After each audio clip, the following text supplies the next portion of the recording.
స్లిమ్గా కనిపించాలని ఇప్పుడు అంతా ఆశపడుతున్నారు. అందుకు ఆహార అలవాట్లు మార్చుకుంటున్నారు. ఇలా స్లిమ్గా మారిపోవడానికి ఏ బ్రెడ్పై ఆధారపడాలి అని అంతా ఆలోచిస్తున్నారు.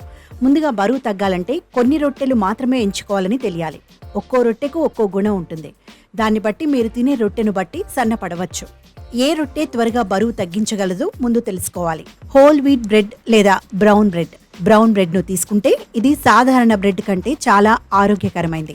సాధారణ బ్రెడ్ లో పోషకాలు కూడా తక్కువగా ఉంటాయి. దీని కారణంగా మన బరువు పెరుగుతుంది. కానీ గోధుమ పిండితో చేసిన బ్రెడ్ లో వివిధ పోషకాలు పుష్కలంగా ఉంటాయి. శరీరాన్ని ఆరోగ్యంగా ఉంచడంలో కూడా సహాయపడుతుంది. బరువు తగ్గించడమే కాకుండా ఈ రకమైన బ్రెడ్ గుండెకు ఆరోగ్యకరమైనదిగా పరిగణించబడుతుంది. టైప్ 2 డయాబెటీస్ ప్రమాదాన్ని తగ్గించడంలో కూడా సహాయపడుతుంది. హోల్ గ్రెయిన్ బ్రెడ్ ను తీసుకుంటే తృణధాన్యాలతో చేసిన ఈ బ్రెడ్ కూడా బరువు నియంత్రణకు ఆరోగ్యకరం. ఇది ఓట్స్, బార్లీ, మొక్కజొన్న, ఇతర ధాన్యాలు వంటి వివిధ తృణధాన్యాలకు పోషకాలను అందిస్తుంది.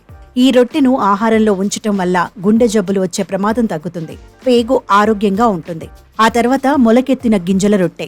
ఏదైనా ధాన్యాన్ని మొలకెత్తటం వల్ల దాని పోషక విలువలు పెరుగుతాయని, ఆరోగ్యంగా ఉంటుందని అధ్యయనాలు చెబుతున్నాయి. ఇలాంటి గింజలు తినటం వల్ల శరీరానికి పోషకాలు అందుతాయి. అందువల్ల ధాన్యపు రొట్టెలు వేగంగా బరువు తగ్గడానికి సహాయపడతాయి. దీర్ఘకాలిక వ్యాధుల ప్రమాదాన్ని కూడా తగ్గిస్తాయి. అలాగే రక్తంలో చక్కెర స్థాయిలను అదుపులో ఉంచటంలో సహాయపడుతుంది. ఆ తర్వాత ఓట్ మీల్ బ్రెడ్. దీనిని తీసుకుంటే బరువు తగ్గడంలో బార్లీది ప్రత్యేక పాత్ర. ఓట్ మీల్ బ్రెడ్లలో fibre, magnesium, vitamin B1, iron, zinc పుష్కలంగా ఉంటాయి. ఇందులో ఉండే ఫైబర్ రక్తంలో చక్కెర స్థాయిలను నియంత్రించడంలో సహాయపడుతుంది. అధిక రక్తపోటును తగ్గిస్తుంది. కొలెస్ట్రాల్ స్థాయిలను కూడా నియంత్రణలో ఉంచుతుంది. కాబట్టి బరువు తగ్గేందుకు ఓట్ బ్రెడ్ను మీ డైట్లో చేర్చుకోవచ్చు. కాబట్టి వీటిని ఒకసారి ట్రై చేసి చూడండి.